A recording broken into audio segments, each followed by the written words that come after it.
ಹೋರಾಟಕ್ಕೆ ತಲೆಬಾಗಿ ಧರ್ಮೇಂದ್ರ ಪ್ರಧಾನ್ ರಾಜೀನಾಮೆ ಕೊಟ್ಟಿದ್ದಾರೆ. ನೀಟ್ ಪ್ರಶ್ನೆ ಪತ್ರಿಕೆ ಸೋರಿಕೆ ಖಂಡಿಸಿ ವಿದ್ಯಾರ್ಥಿಗಳ ನಿರಂತರ ಪ್ರತಿಭಟನೆಗೆ ಕೇಂದ್ರ ಸರ್ಕಾರ ಮಣಿದಿದ್ದು, ಕೇಂದ್ರ ಶಿಕ್ಷಣ ಸಚಿವ ಸ್ಥಾನಕ್ಕೆ ಧರ್ಮೇಂದ್ರ ಪ್ರಧಾನ್ ರಾಜೀನಾಮೆ ಕೊಟ್ಟಿದ್ದಾರೆ. ಧರ್ಮೇಂದ್ರ ಪ್ರಧಾನ್ ರಾಜೀನಾಮೆ ಕುರಿತು ಕೇಂದ್ರ ಗೃಹ ಸಚಿವ ಅಮಿತ್ ಶಾ ಮೆಚ್ಚುಗೆ ವ್ಯಕ್ತಪಡಿಸಿದ್ದಾರೆ. ದೇಶ, ಯುವಕರು ಮತ್ತು ವಿದ್ಯಾರ್ಥಿಗಳ ಹಿತಾಸಕ್ತಿ ಯಾವುದೇ ಹುದ್ದೆಗಿಂತ ಮುಖ್ಯವಾದದ್ದು ಅಂತ ಹೇಳಿರೋ ಅಮಿತ್ ಶಾ, ಪೇಪರ್ ಸೋರಿಕೆ ವಿರೋಧಿ ಕಠಿಣ ಕಾನೂನುಗಳು ವಿದ್ಯಾರ್ಥಿಗಳಿಗೆ ನ್ಯಾಯ ಒದಗಿಸುತ್ತವೆ. ಜೊತೆಗೆ ಪ್ರಧಾನ್ ಅವರ ಅಧಿಕಾರಾವಧಿಯಲ್ಲಿ ರಾಷ್ಟ್ರೀಯ ಶಿಕ್ಷಣ ನೀತಿ ಅನುಷ್ಠಾನ ಹಾಗೂ ಶೈಕ್ಷಣಿಕ ಕ್ಷೇತ್ರದಲ್ಲಿ ಕೈಗೊಂಡ ಸುಧಾರಣೆಗಳನ್ನು ಅಮಿತ್ ಶಾ ಶ್ಲಾಘಿಸಿದ್ದಾರೆ. ನೀಟ್ ವಿವಾದ ಹಾಗೂ ತೀವ್ರ ಪ್ರತಿಭಟನೆಗಳ ಹಿನ್ನೆಲೆಯಲ್ಲಿ ಕೇಂದ್ರ ಶಿಕ್ಷಣ ಸಚಿವ ಸ್ಥಾನಕ್ಕೆ ಧರ್ಮೇಂದ್ರ ಪ್ರಧಾನ್ ರಾಜೀನಾಮೆ ಕೊಟ್ಟಾಯಿತು. ಇದೀಗ ಆ ಪ್ರಮುಖ ಖಾತೆಯ ಜವಾಬ್ದಾರಿಯನ್ನ ಕೇಂದ್ರ ಸಚಿವ ಪ್ರಹ್ಲಾದ್ ಜೋಶಿಗೆ ವಹಿಸಲಾಗಿದೆ. ಧರ್ಮೇಂದ್ರ ಪ್ರಧಾನ್ ರಾಜೀನಾಮೆ ಕೊಟ್ಟ ಮೇಲೆ ಪ್ರಧಾನಿ ಮೋದಿ, ಅಮಿತ್ ಶಾ ಆ ಜವಾಬ್ದಾರಿಯನ್ನ ಜೋಶಿ ಹೆಗಲಿಗೆ ಹಾಕಿದ್ದಾರೆ. ದೆಹಲಿಯಲ್ಲಿ 36 ದಿನಗಳಿಂದ ನಡೀತಾ ಇದ್ದ ಸಿಜೆಪಿ ಹೋರಾಟಕ್ಕೆ ತೆರೆ ಬಿದ್ದಿದೆ. ಸರ್ಕಾರ ಮತ್ತು ಸಿಜೆಪಿ ನಡುವಿನ 3 ಸುತ್ತಿನ ಮಾತುಕತೆಯಲ್ಲಿ ಸಿಜೆಪಿ ವಕ್ತಾರರು ಮೃತ ವಿದ್ಯಾರ್ಥಿಗಳಿಗೆ 1 ಕೋಟಿ ಪರಿಹಾರ ಘೋಷಿಸಿ ವಿದ್ಯಾರ್ಥಿಗಳ ಮೇಲೆ ಹಾಕಿರೋ ಎಫ್ಐಆರ್ ರದ್ದುಗೊಳಿಸಿ ಅಂತ ಬೇಡಿಕೆ ಇಟ್ಟರು. ಕೊನೆಗೆ ಅಳೆದು ತೂಗಿ ಜೆಪಿ ನಡ್ಡಾ ಬೇಡಿಕೆಗಳನ್ನು ಪೂರೈಸಿವೆ ಅಂತ ಒಪ್ಪಿಗೆ ಕೊಟ್ಟಿದ್ದಾರೆ. ಧರ್ಮೇಂದ್ರ ಪ್ರಧಾನ್ ರಾಜೀನಾಮೆಯ ಬೆನ್ನಲ್ಲೇ ದೆಹಲಿಯಲ್ಲಿ ಸಿಜೆಪಿ ತನ್ನ ಪ್ರತಿಭಟನೆಯನ್ನ ಕೈಬಿಟ್ಟಿದೆ. ಪ್ರತಿಭಟನಾ ಸ್ಥಳದಲ್ಲಿ ಶಾಂತ ವಾತಾವರಣ ನಿರ್ಮಾಣವಾಗಿದೆ. ಜಂತರ್ ಮಂತರ್ನಿಂದ ಎಲ್ಲಾ ಪ್ರತಿಭಟನಾಕಾರರು ತಮ್ಮ ತಮ್ಮ ಊರುಗಳಿಗೆ ವಾಪಸ್ಸಾಗಿದ್ದಾರೆ. ಜಂತರ್ ಮಂತರ್ ಈಗ ಖಾಲಿಯಾಗಿದೆ. ನೀಟ್ ಪೇಪರ್ ಲೀಕ್ ಸಂಬಂಧ ಕೇಂದ್ರದಿಂದ ಮಸೂದೆ ರೆಡಿಯಾಗಿದೆ. ಪ್ರಶ್ನೆ ಪತ್ರಿಕೆ ಸೋರಿಕೆ ತಡೆಗೆ ಕಟ್ಟುನಿಟ್ಟಿನ ಬಿಲ್ ರೆಡಿಯಾಗಿದ್ದು, ಪ್ರಶ್ನೆ ಪತ್ರಿಕೆ ಸೋರಿಕೆ ಮಾಡಿದ್ರೆ ವೈಯಕ್ತಿಕವಾಗಿ 3 ರಿಂದ 5 ವರ್ಷ ಜೈಲು ಖಾಯಂ ಆಗಿರುತ್ತೆ. ಜೊತೆಗೆ ಆರೋಪಿಗಳಿಗೆ 5 ಕೋಟಿ ದಂಡ ವಿಧಿಸಲಾಗುತ್ತೆ. ಇನ್ನು ಸಂಘಟಿತ ಅಪರಾಧಗಳಿಗೆ ಕನಿಷ್ಠ 7 ವರ್ಷ ಜೈಲು ಶಿಕ್ಷೆ ಇರುತ್ತೆ.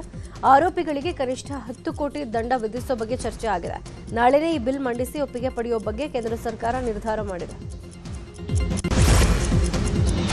ವೈದ್ಯಕೀಯ ಪ್ರವೇಶಕ್ಕೆ ನೀಟ್ ಬದಲು ಸಿಇಟಿ ಬೇಕು ಅನ್ನುವ ಅಭಿಯಾನ ನಡೀತಾ ಇದೆ. ನೀಟ್ ಎಕ್ಸಾಮ್ ವಿರುದ್ಧ ಸರ್ಟಿಫಿಕೇಶನ್ ಅಭಿಯಾನ ಆರಂಭಿಸಲಾಗಿದೆ.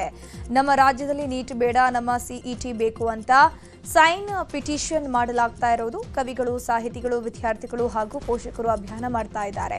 ಅಭಿಯಾನಕ್ಕೆ ಚಿತ್ರ ಸಾಹಿತಿ ಕವಿರಾಜ್ ಬೆಂಬಲವನ್ನು ಸೂಚಿಸಿದ್ದಾರೆ. ಕರ್ನಾಟಕ ಸಿಇಟಿ ಮಾಡೆಲ್ ಬೆಸ್ಟ್, ಮುಂದಿನ ಶೈಕ್ಷಣಿಕ ವರ್ಷದಿಂದ ವೈದ್ಯಕೀಯ ಪರೀಕ್ಷೆಗೆ ಸಿಇಟಿಯೇ ಇರಲಿ ಅಂತ ಅಭಿಯಾನವನ್ನು ಮಾಡಲಾಗುತ್ತಿದೆ. ಈಗ ಅಪಘಾತದ ಪ್ರಮುಖ ಸುದ್ದಿಗಳು. ಏಕಾಏಕಿ ಕಾರು ಸ್ಫೋಟಗೊಂಡು ಕಾರು ಛಿದ್ರ ಆಗಿರೋ ಘಟನೆ ಬಾಗಲಕೋಟೆಯ ಹೆಪ್ಪರ್ಗಿ ಗ್ರಾಮದಲ್ಲಿ ನಡೆದಿದೆ. ಸ್ಥಳಕ್ಕೆ ಬಾಂಬ್ ನಿಷ್ಕ್ರಿಯ ದಳ ಭೇಟಿ ಕೊಟ್ಟು ಪರಿಶೀಲನೆ ನಡೆಸಿದ್ದಾರೆ. ಜಯಶ್ರೀ ಹನುಮಂತ ಅವರಿಗೆ ಸೇರಿದ XUV 300 ಕಾರ್ ಇದಾಗಿದೆ. ಸ್ಫೋಟಕ್ಕೆ ಕಾರಣ ಏನು ಅಂತ ತಿಳಿದು ಬಂದಿಲ್ಲ. ಸ್ಥಳಕ್ಕೆ ಹಿರಿಯ ಪೊಲೀಸ್ ಅಧಿಕಾರಿಗಳು ಭೇಟಿ ಕೂಡ ಕೊಟ್ಟಿದ್ದಾರೆ. ಸ್ಫೋಟದ ತೀವ್ರತೆಗೆ ಸುತ್ತಮುತ್ತಲಿನ ಕರೆಂಟ್ ಕಟ್ ಆಗಿದೆ. ಕಾರಿನ ಅವಶೇಷಗಳು 200 ಅಡಿ ಹಾರಿ ಬಿದ್ದಿವೆ. ಸ್ಫೋಟದ ವೇಳೆ ಸಿಸಿಟಿವಿ ಸ್ಕ್ರೀನ್ ಕೂಡ ಕ್ರ್ಯಾಶ್ ಆಗಿದೆ. ಯಾರೋ ಬಾಂಬ್ ಇಟ್ಟಿರಬಹುದು ಅಂತ ಕಾರ್ ಮಾಲೀಕ ಶಂಕೆ ವ್ಯಕ್ತಪಡಿಸಿದ್ದಾರೆ.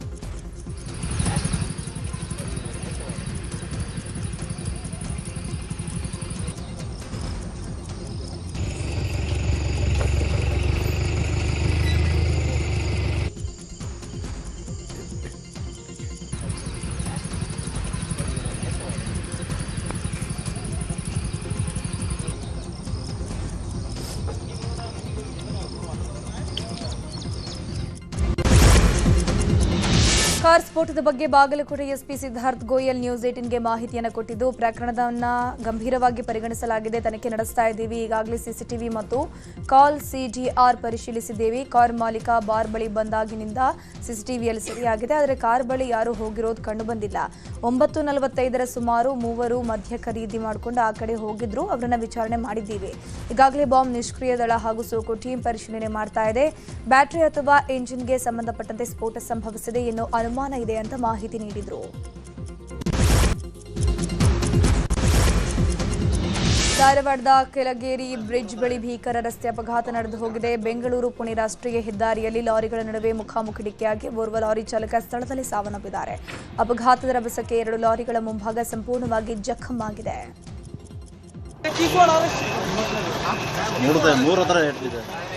ಆಂಬುಲೆನ್ಸ್ ಸಾಕಷ್ಟು ಅದು ಇಬ್ಬಂದಾಯ್ತಲ್ಲ, ಆಂಬುಲೆನ್ಸ್ ಇದೆ ಮುಂದೆ ಸಾಕಷ್ಟು.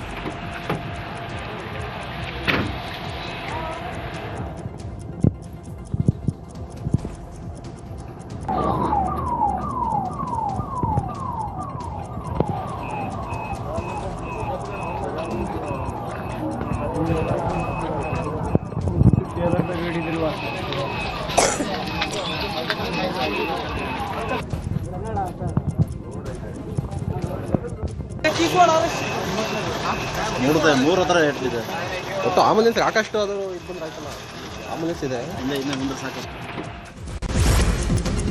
ಇಂದು ರಾಜ್ಯಾದ್ಯಂತ ಅನೇಕ ಕಡೆ ಮಳೆಯಾಗುವ ಸಾಧ್ಯತೆ ಇದೆ. ರಾಜ್ಯದ 11 ಜಿಲ್ಲೆಗಳಿಗೆ ಯೆಲ್ಲೋ ಅಲರ್ಟ್ ಅನ್ನು ಘೋಷಿಸಲಾಗಿದೆ. ಬೀದರ್, ಕಲಬುರಗಿ, ಯಾದಗಿರಿ, ರಾಯಚೂರು, ವಿಜಯಪುರ, ಬಾಗಲಕೋಟೆ, ಬೆಳಗಾವಿ, ಧಾರವಾಡ, ಗದಗ, ಕೊಪ್ಪಳ, ಹಾವೇರಿ ಜಿಲ್ಲೆಗಳಿಗೆ ಯೆಲ್ಲೋ ಅಲರ್ಟ್ ಅನ್ನು ನೀಡಲಾಗಿದೆ. ಕೊಡಗು ಜಿಲ್ಲೆಯ ಕುಶಾಲನಗರ ಸಮೀಪದ ಹಾರಂಗಿ ಡ್ಯಾಂ ಭರ್ತಿಯಾಗಿದೆ. ಹೆಚ್ಚುವರಿ ನೀರನ್ನು 4 ಕ್ರಸ್ಟ್ ಗೇಟ್ಗಳ ಮೂಲಕ ನದಿಗೆ ಹರಿಸಲಾಗ್ತಾ ಇದೆ. ಕಾವೇರಿ ಜಲಾನಯನ ವ್ಯಾಪ್ತಿಯ ಕಬಿನಿ, ಹೇಮಾವತಿ, ಕೆಆರ್ಎಸ್, ಹಾರಂಗಿ ಡ್ಯಾಂಗಳ ಪೈಕಿ ಮಳೆ ಕೊರತೆ ನಡುವೆಯೂ ಹಾರಂಗಿ ಜಲಾಶಯ ಭರ್ತಿಯಾಗಿದೆ.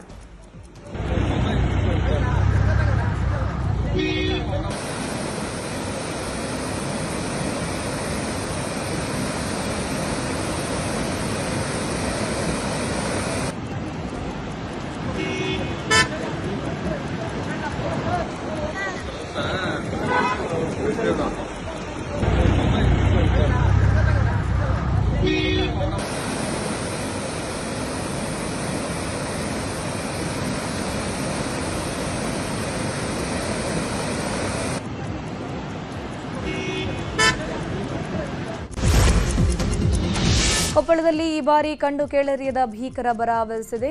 ತುಂಗಭದ್ರಾ ನದಿ ಪಾತ್ರದಲ್ಲಿ ಅತ್ಯಂತ ಕಡಿಮೆ ನೀರು ಸಂಗ್ರಹ ಆಗಿದೆ. ಟಿಬಿ ಡ್ಯಾಂನಲ್ಲಿ ಈಗ 30.334 ಟಿಎಂಸಿ ನೀರು ಮಾತ್ರ ಇದೆ. ಕಳೆದ 10 ದಿನಗಳ ಹಿಂದೆ 58 ಟಿಎಂಸಿ ನೀರಿತ್ತು. ಆದರೆ ಈಗ ಡ್ಯಾಂನಲ್ಲಿ 20% ಮಾತ್ರ ನೀರು ಸಂಗ್ರಹವಾಗಿದೆ. ಕಳೆದ ವರ್ಷ ಈ ಟೈಮ್ನಲ್ಲಿ 78 ಟಿಎಂಸಿ ನೀರು ಸಂಗ್ರಹವಾಗಿತ್ತು. ಇನ್ನು ಜುಲೈ ಅಂತ್ಯಕ್ಕೆ ಜಲಾಶಯ ತುಂಬುತ್ತೇನೋ ರೈತರ ನಂಬಿಕೆ ಸುಳ್ಳಾಗಿ ಹೋಗಿದೆ.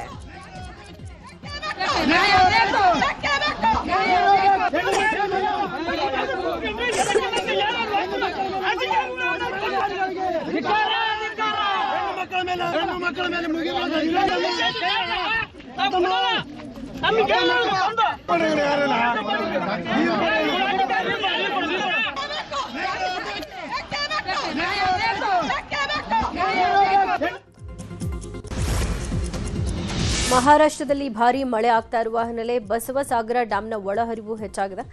ಜಲಾಶಯಕ್ಕೆ 70,000 ಕ್ಯೂಸೆಕ್ ನೀರು ಹರಿದು ಬಂದಿದೆ. ಕೃಷ್ಣಾ ನದಿಗೆ 30,000 ಕ್ಯೂಸೆಕ್ ನೀರು ಬಿಡುಗಡೆ ಮಾಡಲಾಗಿದೆ.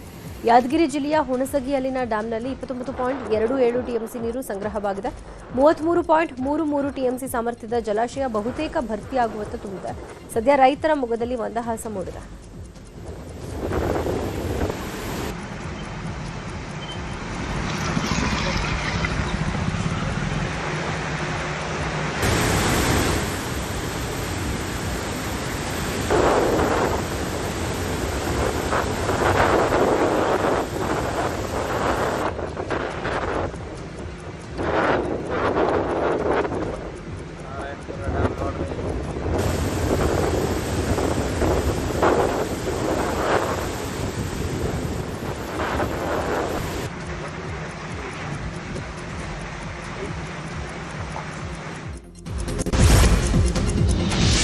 ಬೆಳಗಾವಿ ಜಿಲ್ಲೆಯಲ್ಲಿ ಮಳೆ ಇಲ್ಲ, ಆದರೂ ಕೂಡ ನೆರೆಯ ಸ್ಥಿತಿ ನಿರ್ಮಾಣ ಆಗಿದೆ. ಕೃಷ್ಣಾ, ದೂದಗಂಗಾ, ವೇದಗಂಗಾ, ಘಟಪ್ರಭಾ, ಹಿರಣ್ಯಕೇಶಿ ನದಿಗಳು ಅಪಾಯದ ಮಟ್ಟವನ್ನು ಮೀರಿ ಹರಿತಾ ಇದೆ. ನದಿ ಪಾತ್ರದ ಗ್ರಾಮಗಳು ದ್ವೀಪಗಳಂತಾಗಿದೆ. ನದಿ ಪಾತ್ರದ ಸುಮಾರು 20ಕ್ಕೂ ಹೆಚ್ಚು ಗ್ರಾಮಗಳಿಗೆ ಸಮಸ್ಯೆ ಇದೆ. ಚಿಕ್ಕೋಡಿ, ನಿಪ್ಪಾಣಿ ತಾಲೂಕಿನ 6 ಸೇತುವೆಗಳು ಜಲಾವೃತವಾಗಿದೆ. ನಿಪ್ಪಾಣಿ ತಾಲೂಕಿನ ಅಕ್ಕೂಳ, ಸಿದ್ನಾಳ, ಜತ್ರಠ, ಭೀವಶಿ, ಬಾರವಾಡ, ಕುನ್ನೂರ, ಕಾರದಾಗ, ಭೋಜ, ಮಲ್ಲಿಕವಾಡ, ದತ್ತವಾಡ ಸೇತುವೆಗಳು ಮುಳುಗಡೆಯಾಗಿ ಹೋಗಿದೆ. ಇನ್ನು ಉದ್ದು, ಮೆಕ್ಕೆಜೋಳ, ಸೋಯಾಬೀನ್ ಬೆಳೆ ನಾಶವಾಗಿದ್ದು ಜನರು ಪರದಾಟ ನಡೆಸುತ್ತಿದ್ದಾರೆ. ಜಮ್ಮು ಕಾಶ್ಮೀರದ ಹಲವಾರು ಕಡೆಗಳಲ್ಲಿ ಭಾರೀ ಮಳೆ ಆಗ್ತಾ ಇದೆ. ಅನೇಕ ಕಡೆಗಳಲ್ಲಿ ಜಮೀನುಗಳಿಗೆ ನೀರು ನುಗ್ಗಿ ಭಾರೀ ಸಮಸ್ಯೆ ಆಗಿದೆ. ಇನ್ನುಳಿದಂತೆ ಮನೆಗಳಿಗೂ ನೀರು ನುಗ್ಗಿದ್ದು ದಿನಸಿ ವಸ್ತುಗಳೆಲ್ಲ ನದಿ ಪಾಲಾಗಿದೆ. ಈ ಬಾರಿ ಮಳೆಯಿಂದಾಗಿ ನಮಗೆ ಭಾರೀ ಸಮಸ್ಯೆ ಆಗ್ತಾ ಇದೆ. ಇತ್ತ ಬೆಳೆನೂ ಇಲ್ಲ, ಮನೆಯಲ್ಲಿದ್ದ ವಸ್ತುಗಳು ನದಿ ಪಾಲಾಗ್ತಾ ಇವೆ. ನಾವು ನಿರಾಶ್ರಿತರಾಗ್ತಿದ್ದೀವಿ ಅಂತ ಜನ ಆತಂಕಕ್ಕೊಳಗಾಗಿದ್ದಾರೆ.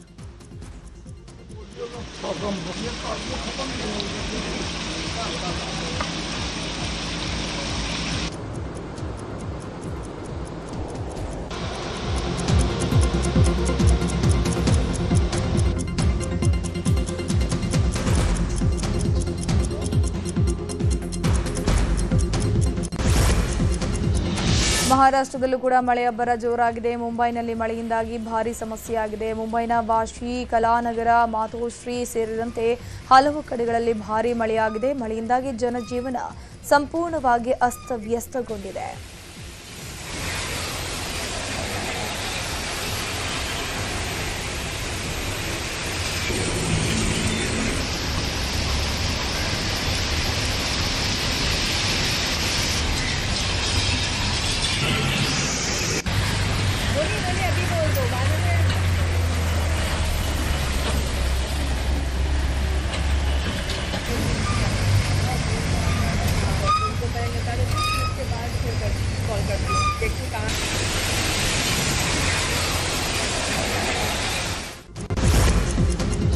ರಾಜಸ್ಥಾನದ ಮಕ್ರಾನದಲ್ಲಿ ಸುರಿದ ಭಾರೀ ಮಳೆಯಿಂದಾಗಿ ಮಾರ್ಬಲ್ ಕ್ವಾರಿಯಲ್ಲಿ ಭೂಕುಸಿತ ಆಗಿದೆ. ದಿಢೀರಂತ ಕ್ವಾರಿ ಕುಸಿಯುವ ದೃಶ್ಯ ಭಯಾನಕವಾಗಿ ಸೆರೆಯಾಗಿದೆ. ಅದೃಷ್ಟವಶಾತ್ ಯಾವುದೇ ಜೀವಹಾನಿ ಸಂಭವಿಸಿಲ್ಲ. ಘಟನೆಯಿಂದ ಸ್ಥಳೀಯರಲ್ಲಿ ಆತಂಕ ಮನೆ ಮಾಡಿದೆ. ಈಗ ರಾಜ್ಯದ ಪ್ರಮುಖ ಸುದ್ದಿಗಳು. ರಾಜ್ಯ ರಾಜಧಾನಿ ಬೆಂಗಳೂರಿನಲ್ಲಿ ಮತ್ತೊಮ್ಮೆ ಚಿರತೆ ಪ್ರತ್ಯಕ್ಷವಾಗಿದೆ. ಬನಶಂಕರಿ ಸಮೀಪದ ಕರಿಯನಪಾಳ್ಯದಲ್ಲಿ ಚಿರತೆ ಕಾಣಿಸಿಕೊಂಡಿದ್ದು ಸ್ಥಳೀಯರು ಬೆಚ್ಚಿ ಬಿದ್ದಿದ್ದಾರೆ. ಜನನಿಬಿಡ ಪ್ರದೇಶದ ಸಮೀಪವೇ ಚಿರತೆ ಪ್ರತ್ಯಕ್ಷವಾಗಿರುವುದರಿಂದ ಸುತ್ತಮುತ್ತಲ ಕಾಲೇಜು ನಿವಾಸಿಗಳು ಹಾಗೂ ಸಾರ್ವಜನಿಕರಲ್ಲಿ ಭಯದ ವಾತಾವರಣ ನಿರ್ಮಾಣವಾಗಿದೆ. ಇಂದು ಸಂಜೆ ಚಿರತೆ ಸೆರೆಗೆ ಕಾರ್ಯಾಚರಣೆ ನಡೆಯಲಿದೆ.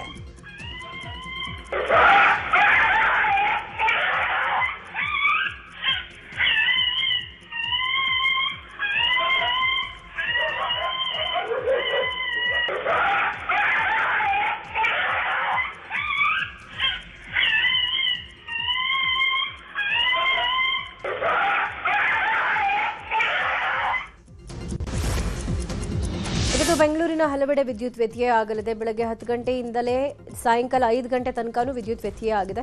ಎ ಸ್ಟೇಷನ್ನಲ್ಲಿ ತುರ್ತು ನಿರ್ವಹಣಾ ಕೆಲಸಗಳ ನಿರ್ವಹಣೆ ಹಿನ್ನೆಲೆ ವಿದ್ಯುತ್ ಕಡಿತ ಆಗಲಿದೆ. ವಸಂತನಗರ, ಓಕ್ಲಿಪುರಂ, ಪ್ರಕಾಶ್ ನಗರ, ಕಾವೇರಿ ಭವನ ಪ್ರದೇಶ, ವಿಕಾಸಸೌಧ, ಲೋಕಭವನ, ಕಂಠೀರವ ಸ್ಟೇಡಿಯಂ ಪ್ರದೇಶ, ಕಬ್ಬನ್ಪೇಟೆ, ಬನಪ ಪಾರ್ಕ್, ಮಂತ್ರಿ ಸ್ಕ್ವೇರ್ ಮಾಲ್, ಮಂತ್ರಿ ಗ್ರೀನ್ಸ್ ಅಪಾರ್ಟ್ಮೆಂಟ್, ಶೇಷಾದ್ರಿಪುರಂ ಸೇರಿದಂತೆ ಹಲವೆಡೆ ವಿದ್ಯುತ್ ವ್ಯತ್ಯಯ ಆಗಿದೆ. ಬಿಡದಿ ಟೌನ್ಶಿಪ್ ಜಟಾಪಟಿ ಹಿನ್ನೆಲೆ ರೈತರ ಹೋರಾಟ ಬೆಂಬಲಿಸಿ ಆನ್ಲೈನ್ ಸಹಿ ಸಂಗ್ರಹ ಅಭಿಯಾನ ಮಾಡಲಾಗುತ್ತಿದೆ. ಇವರಿಗೆ 71,000 ಜನರು ಆನ್ಲೈನ್ ಸಹಿ ಸಂಗ್ರಹ ಅಭಿಯಾನದಲ್ಲಿ ಭಾಗಿಯಾಗಿದ್ದಾರೆ. ಅಭಿಯಾನಕ್ಕೆ ವಿದೇಶದಿಂದಲೂ ಬೆಂಬಲ ವ್ಯಕ್ತವಾಗ್ತಾ ಇದೆ. ಟೌನ್ಶಿಪ್ ವಿರುದ್ಧ ಸತತ 500ಕ್ಕೂ ಹೆಚ್ಚು ದಿನಗಳಿಂದ ರೈತರು ಹೋರಾಟ ಮಾಡ್ತಾ ಇದ್ದಾರೆ. ರೈತರ ಹೋರಾಟಕ್ಕೆ ಸಾಮಾಜಿಕ ಜಾಲತಾಣದಲ್ಲಿ ವ್ಯಾಪಕ ಬೆಂಬಲವೂ ಸಿಕ್ಕಿದೆ. ಆನ್ಲೈನ್ ಫುಡ್ ಡೆಲಿವರಿ ಆಪ್ಗಳ ವಿರುದ್ಧ ಹೋಟೆಲ್ ಅಸೋಸಿಯೇಷನ್ ತಿರುಗಿಬಿದ್ದಿದೆ.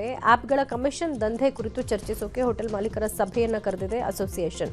ಜುಲೈ 28ನೇ ತಾರೀಕು ಖಾಸಗಿ ಹೋಟೆಲ್ನಲ್ಲಿ ಸಭೆ ನಡೆಯಲಿದೆ. ಸ್ವಿಗ್ಗಿ, ಝೊಮ್ಯಾಟೊ ಸೇರಿದಂತೆ ಆನ್ಲೈನ್ ಫುಡ್ ಡೆಲಿವರಿ ಆಪ್ಗಳಲ್ಲಿ ಹೆಚ್ಚುವರಿ ಹಣ ಪಡೆಯಲಾಗ್ತಾ ಇದೆ. ಇದಕ್ಕೆ ಕಡಿವಾಣ ಹಾಕಬೇಕು ಅಂತ ಸಭೆ ನಡೆಸಲಾಗ್ತಾ ಇದೆ. ಇಂದು ರಾಜ್ಯಪಾಲ ತಾವರ್ಚಂದ್ ಗೆಹ್ಲೋಟ್ ಬೀದರ್ಗೆ ಭೇಟಿ ನೀಡಲಿದ್ದಾರೆ. ಐತಿಹಾಸಿಕ ಗುರುನಾನಕ್ ಝೀರಾ ಗುರುದ್ವಾರಕ್ಕೆ ರಾಜ್ಯಪಾಲರ ವಿಶೇಷ ಭೇಟಿ ಇದೆ. ಇನ್ನು ಗುರುದ್ವಾರದಲ್ಲಿ ರಾಜ್ಯಪಾಲರು ವಿಶೇಷ ಪ್ರಾರ್ಥನೆಯನ್ನು ಸಲ್ಲಿಸಲಿದ್ದಾರೆ. ಆ ಬಳಿಕ ಗುರು ತೇಜ್ ಬಹದ್ದೂರ್ರ 350ನೇ ಶಹೀದ್ ದಿವಸ್ ರಾಷ್ಟ್ರೀಯ ವಿಚಾರಗೋಷ್ಠಿಯಲ್ಲಿ ಭಾಗಿಯಾಗಲಿದ್ದಾರೆ. ರಾಜ್ಯಪಾಲರ ಆಗಮನ ಹಿನ್ನೆಲೆ ಜಿಲ್ಲಾಡಳಿತದಿಂದ ಬಿಗಿ ಪೊಲೀಸ್ ಬಂದೋಬಸ್ತ್ ಅನ್ನು ಮಾಡಿಕೊಳ್ಳಲಾಗಿದೆ. ಕರ್ನಾಟಕದ ಮತದಾರರ ಪಟ್ಟಿ ಪರಿಷ್ಕರಣೆಯ ಪ್ರಗತಿ ವರದಿಯನ್ನು ಚುನಾವಣಾ ಆಯೋಗ ರಿಲೀಸ್ ಮಾಡಿದೆ. ರಾಜ್ಯದಲ್ಲಿ 5.54 ಕೋಟಿ ಮತದಾರರ ಪಟ್ಟಿ ಸಿದ್ಧ ಆಗ್ತಾ ಇದ್ದು ಎಲ್ಲ ಎನ್ಯುಮರೇಷನ್ ಫಾರ್ಮ್ಗಳನ್ನು ವಿತರಣೆ ಮಾಡಲಾಗಿದೆ. ಆಗಸ್ಟ್ 8ರವರೆಗೆ ಮನೆ ಮನೆ ಸಮೀಕ್ಷೆ, ಡಿಜಿಟೈಸೇಷನ್ ಕಾರ್ಯ ನಡೆಯಲಿದೆ. ತುಮಕೂರು ಜಿಲ್ಲೆಯ ಕುಣಿಗಲ್ ತಾಲೂಕಿನ ಅಮೃತೂರು ಆದಿವರ ಕೇಶವಸ್ವಾಮಿ ದೇಗುಲದಲ್ಲಿ ವಾರ್ಷಿಕೋತ್ಸವ ಅದ್ದೂರಿಯಾಗಿ ಆಚರಿಸಲಾಯಿತು. ಹುನೀಳ ಪೆರುಂದೇವಿ ಸಮೇತ ಆದಿವರ ಆ ಕೇಶವಸ್ವಾಮಿಯ ಆಶೀರ್ವಾದದೊಂದಿಗೆ ಪಂಚರಾತ್ರ ಆಗಮದ ಪ್ರಕಾರ ವಾರ್ಷಿಕೋತ್ಸವ ನಡೆಯಿತು. ಆದಿವರ ಕೇಶವಸ್ವಾಮಿಗೆ ವಿಶೇಷ ಪೂಜೆ, ರಥೋತ್ಸವ, ಪಲ್ಲಕ್ಕಿ ಸೇವೆ ನಡೆಯಿತು. ನೂರಾರು ಸಂಖ್ಯೆಯಲ್ಲಿ ನೆರೆದಿದ್ದ ಭಕ್ತರು ದೇವರ ಸೇವೆಗೆ ಪಾತ್ರರಾದರು.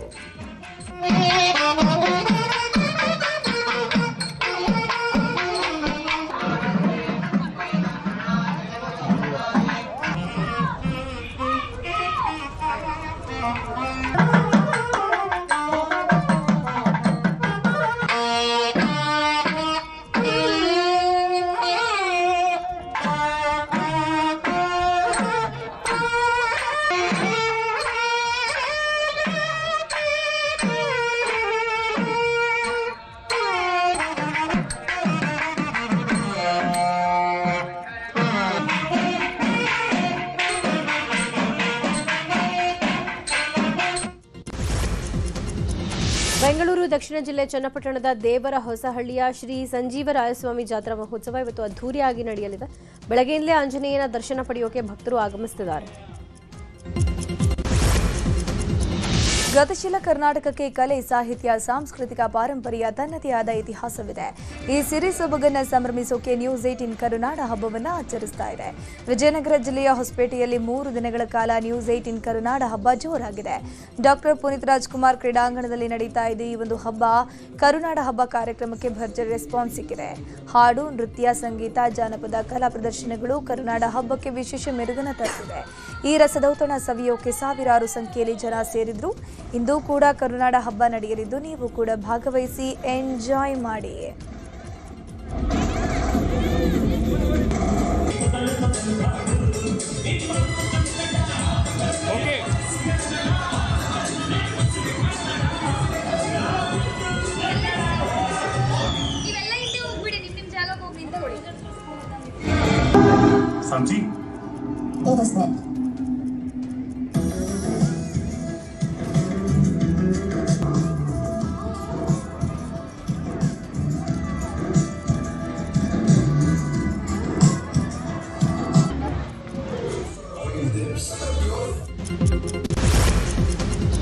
ಈಗ ರಾಜಕೀಯದ ಪ್ರಮುಖ ಸುದ್ದಿಗಳು. ಮುಂದಿನ ವಾರ ಸಚಿವ ಸಂಪುಟ ವಿಸ್ತರಣೆ ಸಾಧ್ಯತೆ ಹಿನ್ನೆಲೆ ನಾಳೆ ಮಧ್ಯಾಹ್ನ ರಾಜ್ಯ ಕಾಂಗ್ರೆಸ್ ನಾಯಕರು ದೆಹಲಿಗೆ ತೆರಳುತ್ತಾ ಇದ್ದಾರೆ. ಸಿಎಂ ಡಿಕೆ ಶಿವಕುಮಾರ್, ಮಾಜಿ ಸಿಎಂ ಸಿದ್ದರಾಮಯ್ಯ, ಕೆಪಿಸಿಸಿ ಅಧ್ಯಕ್ಷ ಬಿಕೆ ಹರಿಪ್ರಸಾದ್ ವಿಶೇಷ ವಿಮಾನದ ಮೂಲಕ ದೆಹಲಿಗೆ ತೆರಳಲಿದ್ದಾರೆ. ನಾಳೆ ಸಂಜೆ ರಾಜ್ಯದ ಸಂಸದರು, ರಾಜ್ಯಸಭೆ ಸದಸ್ಯರ ಜೊತೆಗೆ ಔತಣಕೂಟದಲ್ಲಿ ಸಿಎಂ ಭಾಗಿಯಾಗಲಿದ್ದಾರೆ. ಬಳಿಕ ಮಂಗಳವಾರ ವರಿಷ್ಠರ ಜೊತೆ ರಾಜ್ಯ ನಾಯಕರ ಸಭೆ ಇರುತ್ತೆ. ಈ ಸಭೆಯಲ್ಲಿ ಸಂಪುಟ ವಿಸ್ತರಣೆ ಬಗ್ಗೆ ಅಂತಿಮ ನಿರ್ಣಯ ಕೈಗೊಳ್ಳೋ ಸಾಧ್ಯತೆ ಇದೆ. ನಾಳೆ ದೆಹಲಿಯಲ್ಲಿ ರಾಜ್ಯದ ಸಂಸದರು, ರಾಜ್ಯಸಭೆ ಸದಸ್ಯರ ಸಭೆ ಕರೆದಿದ್ದಾರೆ. ಸಿಎಂ ಡಿಕೆ ಶಿವಕುಮಾರ್ ದೆಹಲಿಯ ಕರ್ನಾಟಕ ಭವನದಲ್ಲಿ ನಾಳೆ ಸಂಜೆ 6 ಸಭೆ ಇದೆ. ಕೇಂದ್ರದಿಂದ ರಾಜ್ಯಕ್ಕೆ ಸಂಬಂಧಪಟ್ಟ ಬಾಕಿ ಇರುವಂತಹ ಪ್ರಸ್ತಾವನೆಗಳು ಹಾಗೂ ರಾಜ್ಯದ ಒಟ್ಟಾರೆ ಅಭಿವೃದ್ಧಿ ಕುರಿತು ಕೇಂದ್ರದ ಸಹಕಾರ ಪಡೆಯುವ ಕುರಿತು ಚರ್ಚೆ ನಡೆಯಲಿದೆ. ಲೋಕಸಭೆ ಹಾಗೂ ರಾಜ್ಯಸಭೆಯಲ್ಲಿ ಈ ಬಗ್ಗೆ ಧ್ವನಿ ಎತ್ತುವ ಸಂಬಂಧ ರಾಜ್ಯದ ಸಂಸದರಿಗೆ ಸಿಎಂ ನಿರ್ದೇಶನ ನೀಡಲಿದ್ದಾರೆ. ಚಿತ್ರದುರ್ಗ ಜಿಲ್ಲೆಗೆ ಇವತ್ತು ಮುಖ್ಯಮಂತ್ರಿ ಡಿಕೆ ಶಿವಕುಮಾರ್ ಭೇಟಿ ಕೊಡಲಿದ್ದಾರೆ. ಹಿರಿಯೂರಿನಲ್ಲಿ ನಡೆಯುವ ಮಾಜಿ ಸಚಿವ ಡಿ ಸುಧಾಕರ್ ಅವರ ನುಡಿ ನಮನ ಕಾರ್ಯಕ್ರಮದಲ್ಲಿ ಭಾಗವಹಿಸಲಿದ್ದಾರೆ. ಕಾರ್ಯಕ್ರಮದಲ್ಲಿ ಜಿಲ್ಲೆಯ ಶಾಸಕರು, ಸರ್ಕಾರದ ಹಲವು ಸಚಿವರು ಕೂಡ ಭಾಗಿಯಾಗಲಿದ್ದಾರೆ. ಆಗಸ್ಟ್ 1ರಂದು ಪ್ರಧಾನಿ ನರೇಂದ್ರ ಮೋದಿ ಮೈಸೂರಿಗೆ ಭೇಟಿ ನೀಡಲಿದ್ದಾರೆ. ರಾಮಕೃಷ್ಣ ಆಶ್ರಮದಿಂದ ನಿರ್ಮಿಸಲಾದ ವಿವೇಕ ಸ್ಮಾರಕ ಉದ್ಘಾಟನೆಗೆ ಪ್ರಧಾನಿ ಮೋದಿ ಆಗಮಿಸುತ್ತಾರೆ. ಮಧ್ಯಾಹ್ನ 2:55ಕ್ಕೆ ವಿಶೇಷ ವಿಮಾನದ ಮೂಲಕ ಮೈಸೂರಿನ ಮಂಡಕ್ಕಳ್ಳಿ ವಿಮಾನ ನಿಲ್ದಾಣಕ್ಕೆ ಆಗಮಿಸುವಂತಹ ಮೋದಿ ವಿವೇಕ ಸ್ಮಾರಕಕ್ಕೆ ಭೇಟಿ ನೀಡಿ ಆ ಬಳಿಕ ರಾಮಕೃಷ್ಣ ಆಶ್ರಮದ ವೇದಿಕೆ ಕಾರ್ಯಕ್ರಮದಲ್ಲಿ ಭಾಗಿಯಾಗಲಿದ್ದಾರೆ. ಇನ್ನು ರಾಮಕೃಷ್ಣ ವಿದ್ಯಾಶಾಲೆಗೂ ಭೇಟಿ ನೀಡಲಿದ್ದಾರೆ. ಬೆಂಗಳೂರು ಗ್ರಾಮಾಂತರ ಜಿಲ್ಲೆಯ ದೇವನಹಳ್ಳಿ ಭಾಗದಲ್ಲಿ ರೋಡ್ ರೇಜ್ ಪ್ರಕರಣಗಳು ಜಾಸ್ತಿ ಆಗ್ತಾನೇ ಇದೆ. ರಾಂಗ್ ರೂಟ್ನಲ್ಲಿ ಬಂದ ಬೈಕ್ ಸವಾರ ಟಿಟಿ ವಾಹನ ಚಾಲಕನ ಮೇಲೆ ಹಲ್ಲೆ ಮಾಡಿದ್ದಾನೆ. ದೇವನಹಳ್ಳಿ ತಾಲೂಕಿನ ಫಾಕ್ಸ್ಕಾನ್ ಕಂಪನಿ ಬಳಿ 2 ದಿನಗಳ ಹಿಂದೆ ಈ ಘಟನೆ ನಡೆದಿರುವುದು. ಬೈಕ್ ಚಾಲಕನ ಗೂಂಡಾಗಿರಿ ಟಿಟಿ ವಾಹನದ ಡ್ಯಾಶ್ ಬೋರ್ಡ್ ಕ್ಯಾಮೆರಾದಲ್ಲಿ ಕ್ಯಾಪ್ಚರ್ ಆಗಿದೆ. ತುಮಕೂರು ಬೆಂಗಳೂರು ರಸ್ತೆಯಲ್ಲಿ ರೋಡ್ ರೇಜ್ ನಡೆದಿದೆ. ತುಮಕೂರು ಬೆಂಗಳೂರು ಮಾರ್ಗದಲ್ಲಿ ಸಂಚರಿಸ್ತಾ ಇದ್ದ ಕೆಎಸ್ಆರ್ಟಿಸಿ ಬಸ್ ಅಡ್ಡಗಟ್ಟಿದ ವ್ಯಕ್ತಿಯೊಬ್ಬ ಬಸ್ ಚಾಲಕನಿಗೆ ಧಮಕಿ ಹಾಕಿದ್ದಾನೆ. ಬೈಕ್ನಲ್ಲಿ ಬಂದ ವ್ಯಕ್ತಿಗಳಿಬ್ಬರು ಏಕೈಕಿ ಬಸ್ ತಡೆ ಹಿಡಿದು ಬಸ್ ಇಷ್ಟು ಸ್ಪೀಡಾಗಿ ಯಾಕೆ ಓಡಿಸ್ತೀಯಾ ಅಂತ ಧಮಕಿ ಹಾಕಿದ್ದಾರೆ. ಬಸ್ನಲ್ಲಿದ್ದ ಪ್ರಯಾಣಿಕರು ಬೈಕ್ ಸವಾರನ ತರಾಟೆಗೆ ತೆಗೆದುಕೊಂಡಿದ್ದಾರೆ. ಪ್ರಯಾಣಿಕರ ಆಕ್ರೋಶಕ್ಕೆ ಭಯಬಿದ್ದ ಜನ ಸ್ಥಳದಿಂದ ಕಾಲ್ಕಿರಿದಿದ್ದಾರೆ. ಪಶುವೈದ್ಯಾಧಿಕಾರಿಗಳ ನೇಮಕಾತಿ ವೇಳೆ ಅಕ್ರಮ ಆರೋಪ ಹಿನ್ನೆಲೆ ಕೆಪಿಸಿ ಮಾಜಿ ಅಧ್ಯಕ್ಷ ಶಿವಶಂಕರಪ್ಪ ಸಾಹುಕಾರ್ ಮೇಲೆ ಎಫ್ಐಆರ್ ದಾಖಲಾಗಿದೆ. ಅಂದಿನ ಅಧ್ಯಕ್ಷ ಶಿವಶಂಕರಪ್ಪ ಸಾಹುಕಾರ್, 2 ಸದಸ್ಯರು ಹಾಗೂ ಆಯ್ಕೆಯಾದ 28 ಅಭ್ಯರ್ಥಿಗಳ ವಿರುದ್ಧ ತನಿಖೆ ನಡೆಸಬೇಕು ಅಂತ ಮಂಜುನಾಥ್ ಅನ್ನೋರು ದೂರು ದಾಖಲಿಸಿದ್ದಾರೆ. ಆಂಬ್ಯುಲೆನ್ಸ್ ಚಾಲಕನೊಬ್ಬ ಆಂಬ್ಯುಲೆನ್ಸ್ನಲ್ಲಿ ಡ್ರಗ್ಸ್ ಸಪ್ಲೈ ಮಾಡ್ತಾ ಇದ್ದ ಪ್ರಕರಣ ಬೆಳಕಿಗೆ ಬಂದಿದೆ. ದಕ್ಷಿಣ ಕನ್ನಡ ಜಿಲ್ಲೆಯ ಬೆಳ್ತಂಗಡಿಯ ಬಾಬಾ ಆಂಬ್ಯುಲೆನ್ಸ್ ಚಾಲಕ ಜಲೀಲ್ಗಾಗಿ ಸಿಸಿಬಿ ಪೊಲೀಸರು ಹುಡುಕಾಟ ನಡೆಸಿದ್ದಾರೆ. ಇತ್ತೀಚೆಗೆ ಬಾಗಲಕೋಟೆಯಲ್ಲಿ 5 ಕೋಟಿ ಮೌಲ್ಯದ ಡ್ರಗ್ಸ್ ಅನ್ನು ಮಂಗಳೂರು ಪೊಲೀಸರು ವಶಪಡಿಸಿಕೊಂಡಿದ್ರು. ಈಗಾಗಲೇ ಪ್ರಕರಣ ಸಂಬಂಧ 3 ಬಂಧಿಸಲಾಗಿದೆ. 4ನೇ ಆರೋಪಿಯಾಗಿರುವಂತಹ ಜಲೀಲ್ ತಲೆಮರೆಸಿಕೊಂಡಿದ್ದು ಪೊಲೀಸರು ತೀವ್ರ ಶೋಧ ನಡೆಸಿದ್ದಾರೆ. ಬೆಳ್ತಂಗಡಿಯ ಹೀರೋ ಎಂಬಂತೆ ಬಿಂಬಿತವಾಗಿದ್ದ ಆರೋಪಿ ಜಲೀಲ್ ಆಂಬ್ಯುಲೆನ್ಸ್ನಲ್ಲಿ ಡ್ರಗ್ಸ್ ಸಪ್ಲೈ ಮಾಡ್ತಾ ಇದ್ದ. ಈಗ ದೇಶ ಮತ್ತು ವಿದೇಶದ ಪ್ರಮುಖ ಸುದ್ದಿಗಳು. ಕಾರ್ಗಿಲ್ ವಿಜಯ್ ದಿವಸ್ ಹಿನ್ನೆಲೆ ಕಾರ್ಗಿಲ್ ಹುತಾತ್ಮರಿಗೆ ಸಚಿವ ರಾಜನಾಥ್ ಸಿಂಗ್ ನಮನ ಸಲ್ಲಿಸಿದ್ದಾರೆ. ದ್ರಾಸ್ನಲ್ಲಿರೋ ಹುತಾತ್ಮರ ಸ್ಮಾರಕಕ್ಕೆ ಭೇಟಿ ಕೊಟ್ಟ ಸಚಿವ ರಾಜನಾಥ್ ಸಿಂಗ್ ಹುತಾತ್ಮ ಯೋಧರಿಗೆ ನಮನ ಸಲ್ಲಿಸಿದರು. ವಿಕಸಿತ ವೈಬ್ರೆಂಟ್ ವಿಲೇಜ್ ಕಾರ್ಯಕ್ರಮ ಇಂದು ಸಂಜೆ 4:30ಕ್ಕೆ ನಡೆಯಲಿದೆ. ದೇಶದ 400ಕ್ಕೂ ಅಧಿಕ ಯುವಕರೊಂದಿಗೆ ಪ್ರಧಾನಿ ನರೇಂದ್ರ ಮೋದಿ ಸಂವಾದ ನಡೆಸಲಿದ್ದಾರೆ. ವಿಡಿಯೋ ಕಾನ್ಫರೆನ್ಸ್ ಮೂಲಕ ಕಾರ್ಯಕ್ರಮ ನಡೆಯಲಿದೆ. ದೇಶದ ವಿವಿಧ ಕಡೆಯಿಂದ ಯುವಕರು ಕಾರ್ಯಕ್ರಮದಲ್ಲಿ ಭಾಗಿಯಾಗಲಿದ್ದಾರೆ.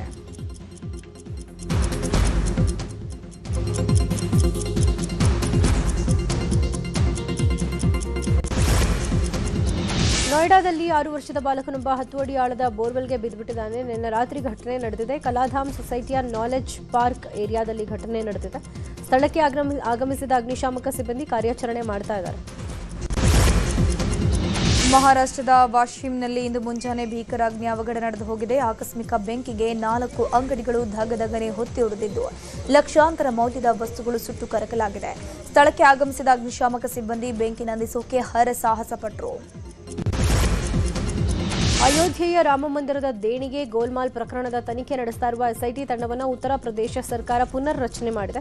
ಸುಪ್ರೀಂ ಕೋರ್ಟ್ ನಿರ್ದೇಶನದಂತೆ ಐಜಿ ಕಿರಣ್ ಎಸ್ ಅವರ ನೇತೃತ್ವದಲ್ಲಿ ಹೊಸ ಎಸ್ಐಟಿ ತಂಡ ರಚಿಸಲಾಗಿದೆ. ಈ ತಂಡದಲ್ಲಿ 3 ಹಿರಿಯ ಐಪಿಎಸ್ ಅಧಿಕಾರಿಗಳಿದ್ದು ಅಯೋಧ್ಯೆ ದೇಣಿಗೆ ಹಗರಣದ ಕುರಿತು ತನಿಖೆ ನಡೆಸಲಿದ್ದಾರೆ. ಸಿರಿಯಾದ ಪಾಲ್ಮೀರಾ ಬಳಿ ಭೀಕರ ಅಪಘಾತ ನಡೆದು ಹೋಗಿದೆ. 2 ಬಸ್ಗಳು ಮುಖಾಮುಖಿ ಡಿಕ್ಕಿಯಾಗಿ 35 ಮಂದಿ ಸಾವನ್ನಪ್ಪಿದ್ದಾರೆ. ಅಪಘಾತದ ತೀವ್ರತೆಗೆ ಬಸ್ಗಳು ನಜ್ಜುಗುಜ್ಜಾಗಿದ್ದು ಗಾಯಾಳುಗಳನ್ನು ಆಸ್ಪತ್ರೆಗೆ ಸೇರಿಸಲಾಗಿದೆ. ಭಾರತೀಯ ಆರ್ಥಿಕತೆಯನ್ನು ಮೇಲ್ವಿಚಾರಣೆ ಮಾಡೋ ಸಿಎಂಐಇ ವರದಿ ಕೊಟ್ಟಿದ್ದು ಈ ಬಗ್ಗೆ ಸಂಸದ ಜಯರಾಮ್ ರಮೇಶ್ ಎಕ್ಸ್ನಲ್ಲಿ ಪೋಸ್ಟ್ ಮಾಡಿದ್ದಾರೆ. ಸಿಎಂಐಇ ವರದಿಯಲ್ಲಿ ಶಿಕ್ಷಣ ವೆಚ್ಚಗಳು ಗಣನೀಯವಾಗಿ ಏರಿಕೆಯಾಗಿರುವುದು ಮತ್ತು ಶಾಲಾ ಕಾಲೇಜು ಶುಲ್ಕಗಳು ನಿರಂತರ ಏರಿಕೆ ಆಗ್ತಾ ಇದೆ, ಇನ್ನು ಖರ್ಚು ವೆಚ್ಚಗಳು ಹೆಚ್ಚಾಗ್ತಾ ಇದೆ ಅನ್ನುವ ಉಲ್ಲೇಖ ಇದೆ. ಜಂತರ್ ಮಂತರ್ನಲ್ಲಿ ವಿದ್ಯಾರ್ಥಿಗಳು ಈ ಎಲ್ಲ ವಿಚಾರಗಳ ಬಗ್ಗೆ ಹೋರಾಟ ಮಾಡಿದ್ರು. ನೀಟ್ ಸೇರಿದಂತೆ ಕೆಲವು ನ್ಯಾಯಯುತವಲ್ಲದ ಕಾನೂನು ವಿದ್ಯಾರ್ಥಿಗಳಿಗೆ ಮಾರಕ ಆಗಿದೆ ಅಂತ ಜಯರಾಮ್ ರಮೇಶ್ ಆಕ್ರೋಶ ವ್ಯಕ್ತಪಡಿಸಿದ್ದಾರೆ. ಈಗ ಕ್ರೀಡಾ ಲೋಕದ ಪ್ರಮುಖ ಸುದ್ದಿ. ಶ್ರೇಯಸ್ ಅಯ್ಯರ್ ನಾಯಕತ್ವದಲ್ಲಿ ಭಾರತದ ಮೊದಲ ಬಾರಿ ಟಿ20 ಸರಣಿ ಗೆದ್ದಿದೆ. ಜಿಂಬಾಬ್ವೆ ವಿರುದ್ಧದ 3 ಪಂದ್ಯಗಳ ಸರಣಿಯನ್ನ ಟೀಂ ಇಂಡಿಯಾ ಇಂದು ಮ್ಯಾಚ್ ಬಾಕಿ ಇರುವಂತೆಯೇ ಕೈವಶಪಡಿಸಿಕೊಂಡಿದೆ.